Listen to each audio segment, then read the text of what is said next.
Pode agora? Pode. Tomara que ele tenha feito. Sim. O tempo governa tudo. Molda impérios e reduz eles a ruínas. Dá vida e toma de volta. Separa destinos. Escreve histórias que acreditamos serem eternas. Mas e se existir alguma coisa maior? A consciência não se mede em dias, nem a tua essência vai acabar com o passar dos anos. Tem verdades que nascem antes dos nomes, percorrem os séculos e se manifestam de novas formas sem nunca perderem a sua força. Maior que o tempo é tudo aquilo que não se limita ao agora, que não pertence a um único momento, mas ecoa além dele.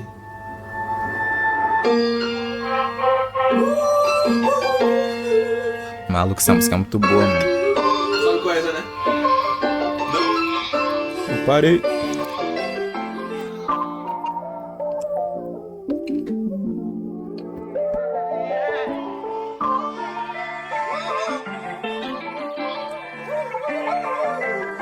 Não pare, não pare, não pare, não pare, diamantes na parede. Não pare, não, não pare, não pare, não pare, nem que te prendam dentro do safari. Aprende a não ter dó jogando Atari. Ando meio amargo, tipo com meu wasabi. Minha mãe viu o quanto que eu lutei, ela sabe. Hoje eu comecei, eu não quero parar de subir. Tanto que eu lutei pelos meus que estavam ali.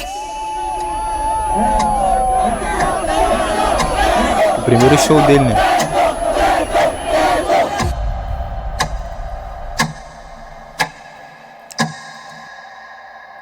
Primeiro na 30, né? Oficial. Desde a minha base fundamental da música, eu entendi que ela é totalmente diferente de mercado, tá ligado? Depois que eu estourei, que eu caí pra pista, que eu entendi que a música e o mercado estão muito mais do que interligados. Hoje em dia, se você quer viver dela, você tem que se render ao mercado, basicamente. É muito difícil no cenário que a gente se enquadra, tá ligado? A arte ser valorizada ao ponto de você realmente estar se mantendo através dela somente. É um processo que eu, desde cara na parede várias vezes, mano. Tanto na minha própria gravadora, que sempre abriu meus olhos pra criatividade, tá ligado? Ponto positivaço nesse quesito aí pra 30/1, porque nunca me impôs parâmetros ou barreiras não, tá ligado? Meu som estourou pra caralho de uma forma orgânica, mas e pra mim ficar nesse lugar agora, tá ligado? Pra me manter, pra mim subir mais, pra mim continuar no crescente, o que eu faço? Como é que faz? E aí que entra, todo jogo de mercado, tá ligado? A gente não bate na mesma tecla, a gente não quer repetir a mesma coisa porque é óbvio ou porque tá dando certo. Então, cada passo é um maior desafio. Pô, eu não quero ser um influencer, eu não quero ter que parar a minha vida pra poder ganhar a vida pro público. Eu quero que a minha arte seja o ponto foco disso. Então, esse álbum é um ponto disso, cara, tá ligado? Sobre essa pressão da indústria sobre a arte, tá ligado?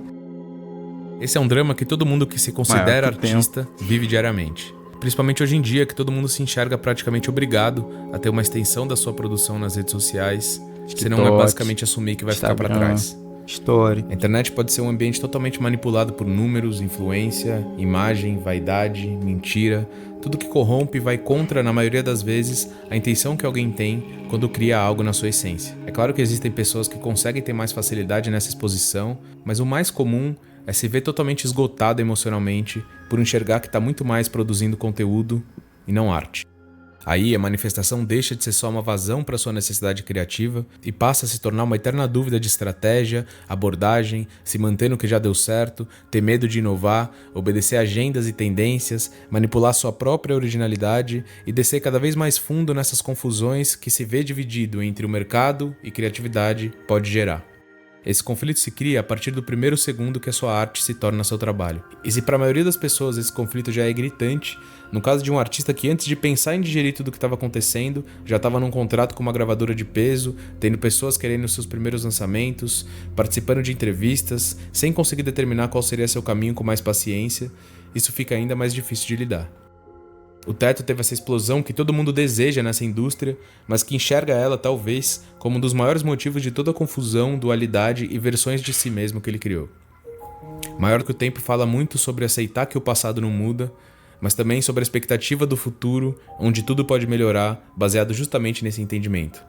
A Junk foi convidada para passar os últimos dias antes do lançamento, acompanhando o Teto em algumas vivências para tentar entender junto com ele como esse álbum é um símbolo de uma conclusão de uma fase onde o principal protagonista era a luta entre as várias versões que o próprio Teto criou de si mesmo.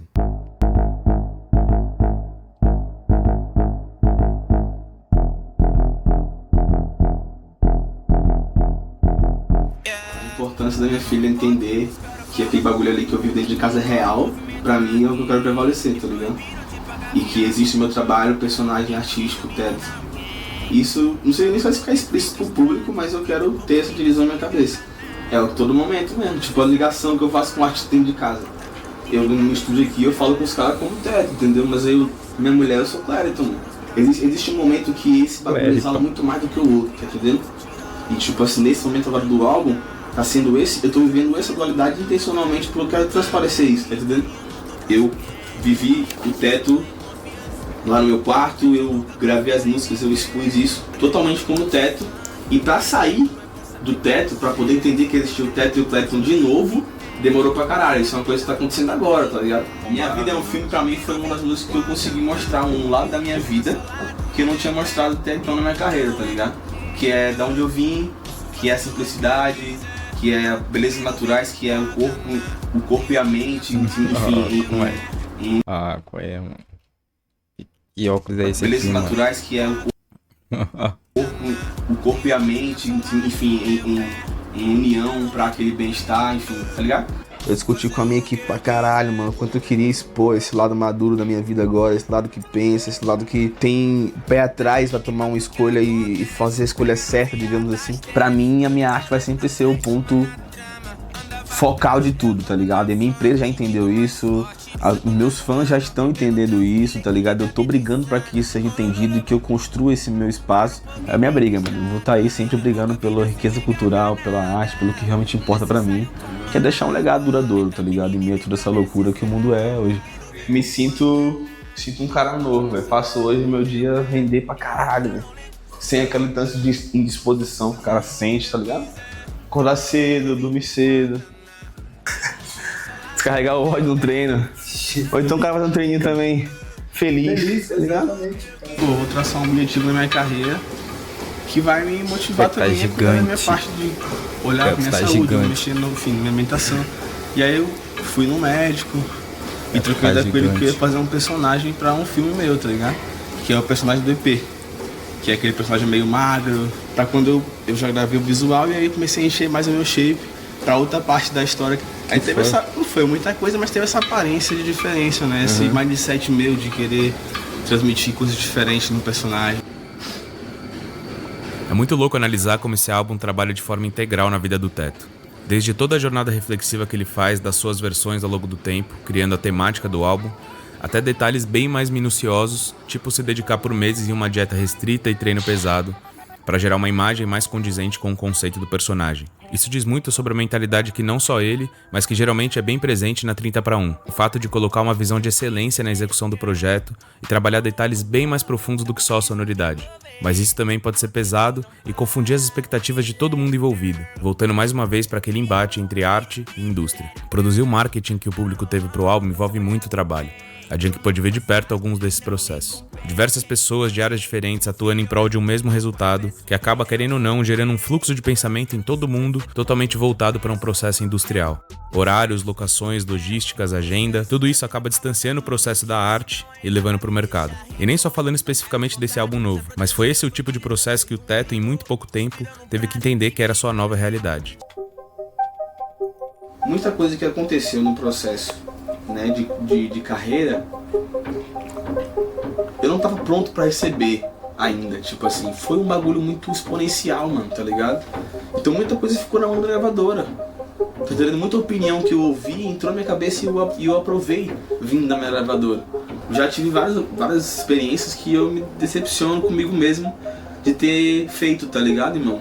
Decidi que eu quero fazer música pra representar e significar algo que perdure o tempo. Se eu não fizer por mim, irmão, além de qualquer pessoa, além de até minha gravadora, ninguém nunca vai. Dessa energia de não querer se prender em apenas um lugar, em representar apenas um bagulho, em fazer apenas uma coisa porque tá dando dinheiro.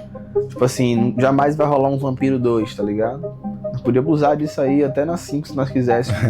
Eu reconheço pra caralho caras não que fazem, eu né? era um Com esse cara que nosso de precisava música. desse auxílio, tá ligado? Tipo, e, pô, sou muito grato ao Tuê demais, mano. Por aqueles primeiros momentos de ter aberto meu olho pra várias coisas.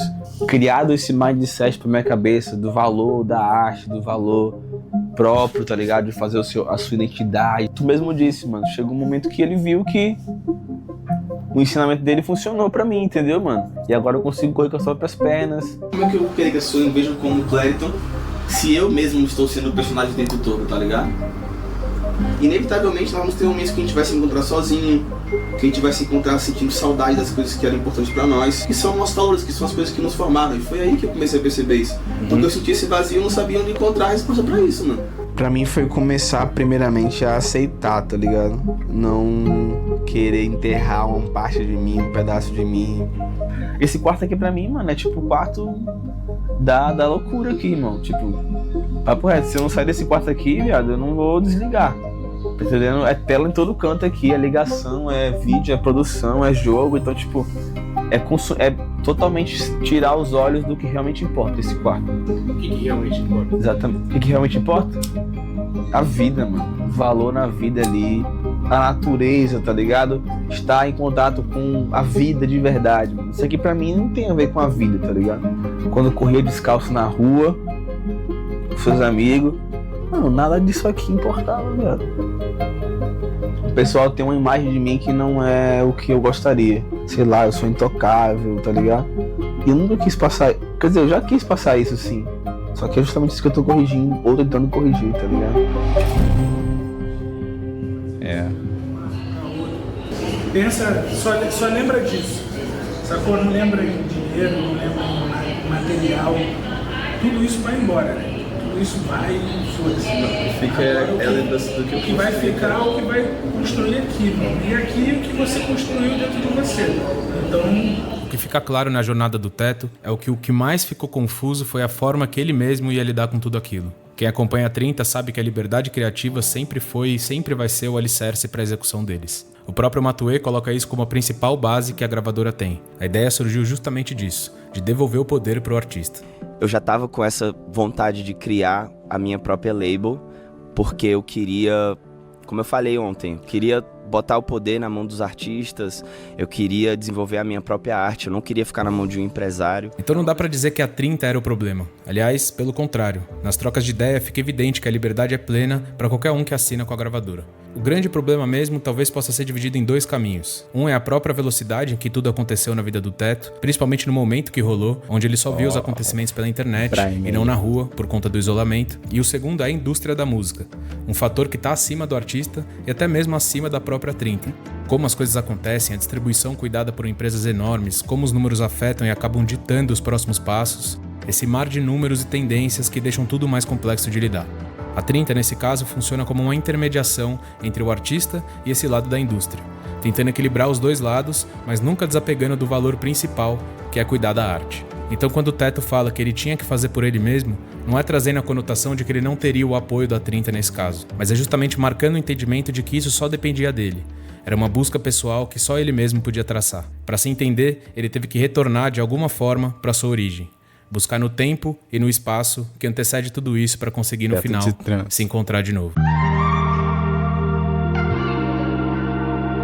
Naquela época, pra mim, mano, eu tinha uma ambição só, que era viver da música e que meu som fosse reconhecido. Não era nem dinheiro, porque eu não fazia ideia de quanto eu podia ganhar. Mano, eu queria muito estar em contato com as pessoas que curtiam meu bagulho, tá ligado?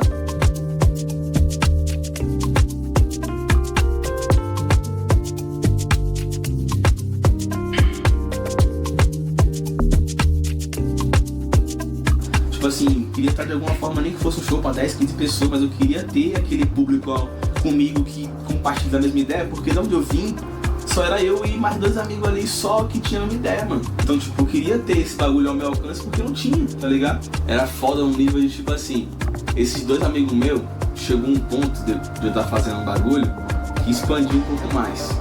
Né? Veio uma certa fama dentro da cidade ali que todo mundo já sabia que eu fazia o bagulho. E meu bagulho era fazer música pra essa galera ouvir.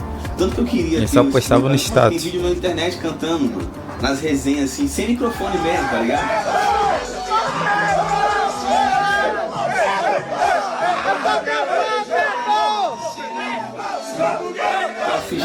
mic assim, e botava o povo na frente, nós cantando, resenhando os amigos assim, mó vibe, todo mundo pulando e tal. Então, tipo, nós criou esse ambiente ali que era meio que um termômetro pra essas músicas, que era a parada mais foda que não existe mais hoje, mano. Hoje tem que ser como eu mesmo, eu e Deus e nós. Sinto falta pra caralho de ter esse termômetro, mano, era tipo uma energia que nós sentíamos que era compartilhar. Todo mundo botava música num dia, no outro dia todo mundo tava cantando a música junto já, irmão, tá ligado? Parceiro. O meu primeiro contato, assim, mesmo com a sonoridade trap nacional, né? Com que eu pegar e virar os olhos e falar, tipo, eu vi os gringos fazendo e tal. Pô, já ouvi muita música gringa. Não deixa nem eu mentir. Foi um som do Tuê, na época que tava realizando aquele som de peça em peça. Eu comecei a gostar pra caralho, mano. E aí, mano, eu comprei um mic. Aquele mic, eu trabalhava, tipo, no caixa lá, todo mundo já sabe. E aí, peguei o meu celular e parcelei o microfone no Mercado Livre. E a primeira música que eu gravei no microfone, mano, foi um cover do Tuê também, cara. Bota fé nisso. É mesmo? Papo reto. Caralho. E foi bonzinho, viado. Tipo assim, eu peguei o beat de bonzinho, botei lá e vou gravar esse cover aqui. Aí foi a primeira coisa que eu fiz no microfone, assim, quando eu peguei o microfone. Eu fiz, sei lá, 5 sons, e os 5 sons que eu fiz era basicamente copiando os caras tudo que eu conhecia, tá ligado? Aí eu encontrei um cara, mano. Isso aqui é foda. Eu encontrei Roddy Ricch, mano, na minha vida, assim, ó. Tá ligado? Foi sério, viado. E ele que abriu minha percepção de como eu ia criar minha parada, tipo assim, tá ligado? Eu diria que eu peguei do Roddy Ricch e extraí o melhor de mim, tipo assim. E aí foi que comecei a fazer música boa. Que aí veio o M4, aí veio PayPal, aí veio Dia Azul. Todas essas daí foram na era inspiração Roddy Ricch, mano. Recife foi uma base minha, mano. Tinha uma galerinha que fazia lá a parada em Recife e eu me conectei com os caras de lá primeiramente. Não sei como isso aconteceu, viado. Fui lá pros Pivete, que era os Pivete também undergroundzão. A gente fazia o som junto. E era Daskara, Allen, era o Cauã, Little Boy Cauã. Tem o Dance também, tem o Ben. E tem o Dracos, que é também de Recife, tá ligado? Essa galera que tava mais comigo assim, tá ligado? E aí Dracos, porra, pirou no meu sonho, irmão. Pedia guia todo dia, tudo que eu fazia mandava pra ele, nós virou muito amigo, muito mesmo. E foi justo na época que eu fui pra Racha e fiquei um pouco distante de todo mundo, porque os caras da Racha não queriam pagar uma mix de Dracos, que era caro e tudo mais e tal. Mas aí, voltando pro Daska, lá de Recife. Daska foi reconhecido pelos caras da Racha antes de mim. Dex ouviu o som de Daska. Daska, vem pra Salvador aqui. Vem pra Racha fazer um som aqui com nós, ficar um dia com nós aqui. Daska foi pra lá, porque, porra, já vem Dex, Racha Produções, e eu tava lá na Bahia, lá no interior, lá ninguém me conhecia também. Daí chegando na Racha, Daska pega, né? Faz aquelas 12 primeiros dias de troca de ideia, depois de 2 dias Daska me aparece. Mostrei teu som pros caras aqui, mano. Os caras pirou demais, não sei o que. Os caras querem que tu venha pra cá, os caras querem não sei o que lá. E aí já botou os caras na chamada, já falou comigo, os caras já deu aquela ideia, e Bororó vim pra cá, não sei o que lá. Já fiquei emocionado, tá ligado? Eu fiquei Inicialmente fazer a vivência. Fazer a vivência, só por convite mesmo, gravar aqui e tudo mais. Não fui assinar, não fui nada. Daí cheguei lá, tive aquela experiência foda de, pô, estúdio, todo mundo vivendo a vivência que eu queria viver e tal, aquela emoção. Aí nessa minha primeira ida, os caras já, pum, viram um olho pra mim, mais do que Daska, tá ligado? Já começou a deixar o mano meio de escanteio ali. E aí rolou toda aquela situação de, pô, os caras mandaram Daska pra cá, Daska foi pra casa. E eu comecei a voltar também mais vezes, Daska não, tá ligado? Daí nisso eu comecei a ficar me sentindo meio mal assim, tá ligado? E já comecei a pegar um sentimento estranho de que não era o lugar certo que eu tava. Aí começou tudo, tá ligado? Aí entrou o Drax no meio, que foi justamente na época que o Drax começou a mixar o álbum de Tuê, 2019, que era o Máquina do Tempo. O Drax todo dia com ligação com o Tuê pra mixar, mostrando a música pra ele, tá ligado? Eu já tava com o pé atrás e já essa oportunidade do Tuê pra mim foi tipo assim, caralho, tu não tem que estar aqui, tu tem que estar aqui, tá ligado? Nisso aí, o Tuê apareceu e aí, a propósito, eu achei que o Tuê ia aparecer só pra gente fazer um som mesmo, tá ligado? Pra poder trocar uma ideia. Só que ele, mano, 2 dias de troca de ideia, o mano já lançou nos peitos assim, viado, tem que vir com nós, mano. Assim que rolou a proposta do Tuê, eu cheguei pros caras e eu mandei um áudio, mano. Irmão, aconteceu isso, tô conversando com o Tuê aqui desse jeito. Nós tá aqui em alinhamento, o Tuê quer que eu vá pra 30 pra 1, e trouxe o contrato. Minha forma, tá ligado? Abri o coração com os caras da Racha. Daí a resposta dos caras foi exatamente a seguinte: não teve nenhuma resposta de nada, só assim, beleza, irmão, se você acha que é assim que você vai vencer na vida, você não vai subir não, nós vamos acabar com a sua carreira, ponto. Só falou isso e acabou. Eu fiz coisas ali, mano, pelo impulso, muitas coisas naquela época. Resposta, coisas que eu rebatia, coisas que eu fiz e não faria, formas que eu agi, tá ligado? Enfim, normal, mano, só tô falando que essa vontade era tão implacável que, porra, foda-se, eu tava nem aí, velho. Não me abalou ao ponto de eu ter que, tipo assim, meu Deus, eu tenho que mudar a minha forma de viver, eu tenho que... Não, mano. Eu também respondi pra caralho. Eu também fui moleque pra caralho. Eu jamais hoje instigaria uma briga que o cara nitidamente tá alterado, o cara nitidamente tá desbalanceado. Pra quê, mano? Só pela mídia, pela fama? que minha família que é maior, tá ligado? A gente acaba criando esse distanciamento pela demanda, tá ligado? Pelo dinheiro. Porque começa a entrar desconfiança, começa a entrar soberba. Hoje eu tenho, sei lá, 5 amigos que vêm aqui em casa. Eu sempre fui um cara de que nunca fui de compartilhar muito não as coisas não, sabe? Com os outros, de por minha dificuldade que eu tô enfrentando. Só que eu percebo que para o artista, para a minha vida isso é muito ruim, mano. Porque eu preciso que todo mundo que tá comigo esteja no mesmo feeling que eu, compartilhando a mesma coisa que eu. Não quero ter cascas nesse momento Clariton, tá ligado? E aí hoje em dia eu pego assim, vendo a minha vida e como eu te disse, até que meu pai às vezes fica desalinhado, tá ligado? Porque ele tá lá na Bahia, ele tem a vida dele, com a minha mãe também. E a minha mulher também às vezes é difícil, mesmo morando comigo, pegar tudo essa... Mano, muita coisa acontece já.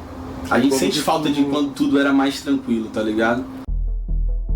Fica mais fácil entender essa espécie de surto criativo e identitário que o Teto viveu. Ele saiu de uma cidade com 10 mil habitantes no interior da Bahia, onde era raríssimo encontrar pessoas da mesma sintonia que ele, e caiu de cabeça numa confusão pública entre gravadoras enormes, estudo de contratos que lidam diretamente com seu sonho, compromissos e agendas que movimentam uma equipe gigante, e tudo isso sendo assistido, comentado e opinado pela internet. Dá pra entender que tudo isso foi se acumulando, e em certo momento o Teto se viu completamente distante da sua personalidade verdadeira. Como se você olhasse para os últimos anos da sua vida e percebesse que quem viveu isso não foi bem você, e sim uma versão artificial que você mesmo criou sem perceber. Uma casca para conseguir lidar com coisas que a sua personalidade verdadeira nunca imaginaria viver. E definitivamente o primeiro álbum dele não tinha como ser sobre outra coisa. Foi a partir da realização dessa dualidade que ele percebeu que isso tinha que mudar e começou a trabalhar nisso. Mano, então, esse EP, ele surgiu com o intuito de resgatar o significado dessas músicas para os fãs, tá ligado? Eu quis trazer mesmo realmente esse pontapé inicial para essa fase do álbum, que foi onde eu linkei o personagem. O mesmo personagem que é retratado no álbum é o mesmo personagem que é retratado no Tempo.zip. Ele teve início ali com essa narrativa de ser um personagem que anda pelo tempo, que para por tempos diferentes, né, resgatando essas músicas de uma era passada e trazendo para a atualidade. Só que no mesmo tempo que ele faz isso, tentando recompensar os fãs, ele está se prejudicando e entrando cada vez mais numa dúvida em si mesmo, digamos assim, sabe? Tipo assim, caramba, será que eu tô fazendo a coisa certa? Será que essas músicas vão preencher esse vazio? Será que isso é o significado que realmente importa pra mim nesse momento? Que porra é essa? Que cabelo é esse? Que aparência é essa? Aquele ponto é o ponto ápice do personagem, mano, sabe?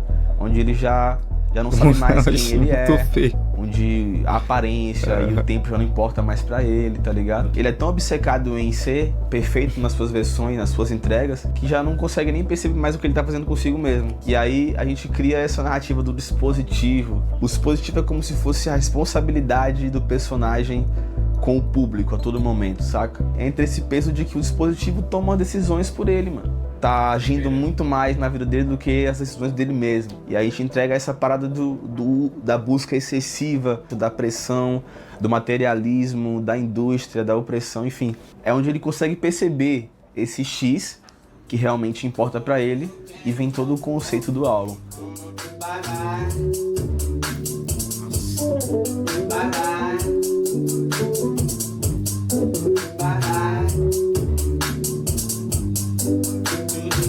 A propósito, ele é bem experimental pra caralho, esse instrumental, mas ele tem uma energia de trap também, trazendo aquela mesma onda de respeitar a linguagem. Então, total.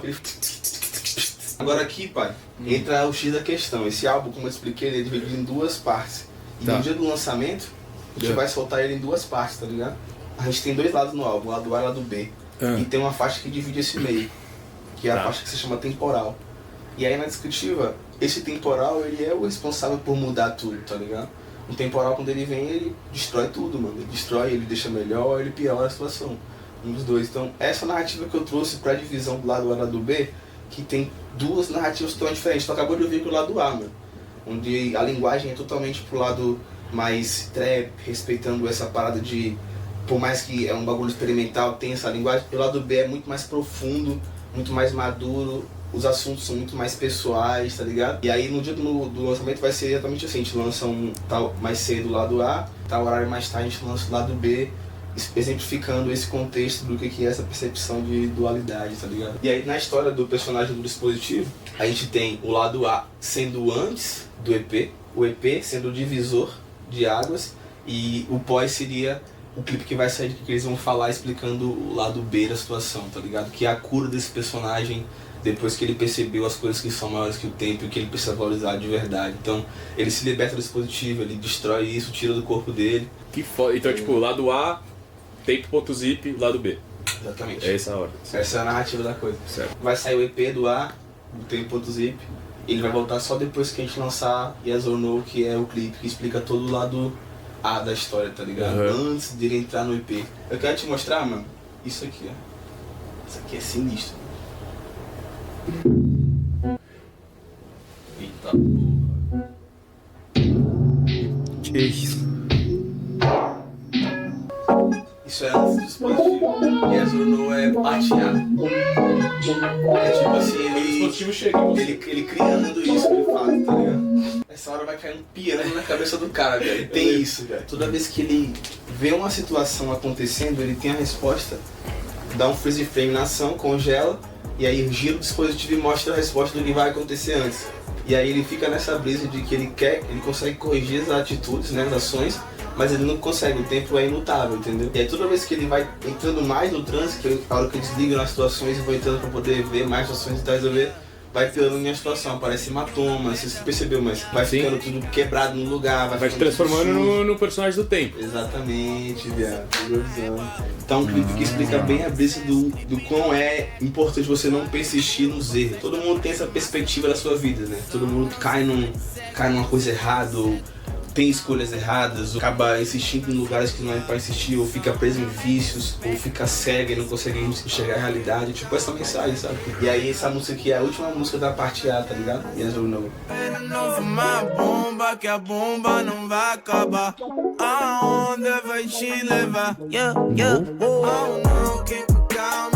Foi muito foda conseguir entender mais de perto como o Teto passou por todo esse temporal pra encontrar seu próprio caminho depois de tudo isso. O primeiro álbum de um artista, por mais que essa prática de ouvir cada música seguida esteja mais tímida do que já foi, continua sendo um dos momentos mais importantes da carreira dele. Aquele que geralmente marca um ponto de transição muito forte tanto na vida pessoal quanto na artística. No caso de Maior que o Tempo, todo esse significado fica ainda mais profundo se for levado em consideração tudo que faz parte dessa obra. Desde o EP que antecede tudo isso na vida real, mas funciona como meio da história na narrativa, o visual que envolveu trabalhos estéticos e dedicados além do camarim, a sonoridade que por si só viaja entre músicas antigas e novas, trazendo ainda mais esse contexto de viagem entre essas eras, e por fim, principalmente, o significado de tudo isso, não só pro Teto, mas também pro Clériton, que sem entender como, se viu apagado pelo próprio alter ego. O álbum fala sobre arrependimento e aceitação, autoconfirmação e autossabotagem, passado e futuro, arte e indústria, erros e acertos. Tudo presente nessa obra, que inclusive é literalmente dividida em duas, trabalha essa dualidade presente na vida de todo mundo, que pode te fazer esquecer de algum desses lados se você viver demais o outro. É uma confirmação do que já vinha acontecendo na carreira do Teto, em termos de distanciamento, não por completo, mas ainda assim existente, de uma linha sonora singular, uma celebração da sua liberdade criativa e uma homenagem a todo o seu legado, com a confirmação de que ele pode sim ser preenchido com decisões erradas, mas que não anulam e na verdade até engrandecem as escolhas certas.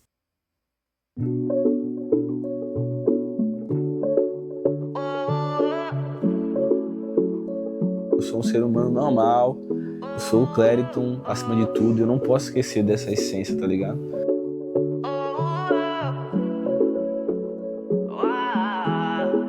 Nem vagabundo me acompanha.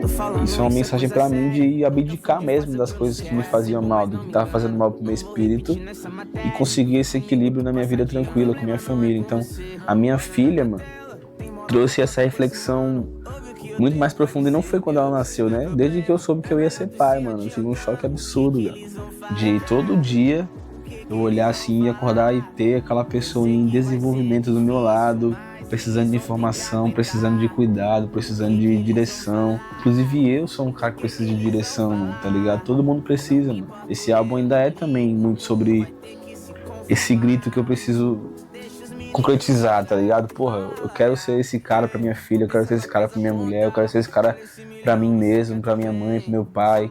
Eu também sinto que eu fui um cara muito superficial, mano, muito fútil nas minhas letras, nos meus significados. E aí ficou muito divergente, mano, da minha realidade, tá ligado? Da minha verdade. E eu quero que eu seja uma pessoa humana, mano, meu fã, tá ligado? Eu quero ser um ser humano mesmo. Eu senti que eu não conseguia sustentar esse personagem, tá ligado? Preciso mudar isso, tá ligado? Tá sendo um aprendizado pra mim, assim, de vida. Onde eu tô conseguindo me entender, sabe, mano? Até essa troca de ideia que a gente tá tendo aqui, mano, é um livro que eu tô escrevendo na minha cabeça. Que isso pra mim sirva, que esse disco pra mim perdure os anos, tá ligado, mano? Ali 2019, 2020, quando eu tive um lançamento e apareci na cena ali, eu queria só ter tido mais calma, tá ligado, irmão? Que bom, mano. Que bom que chegou esse momento pra mim agora e eu sinto um orgulho que Deus me usou pra poder fazer isso agora e ter essa reflexão agora, tá ligado? É importante pra mim, então, como pai, como artista que tá nesse processo de amadurecimento, como pessoa, como Clériton aqui, eu deixo aqui bem claro essa transição, esse momento de aprendizado pra mim como um marco, tá ligado?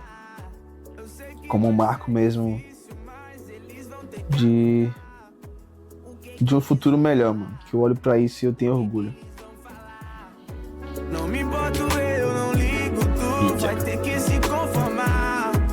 Que eles vão falar? Moral muito brabo. Até tinha relíquia.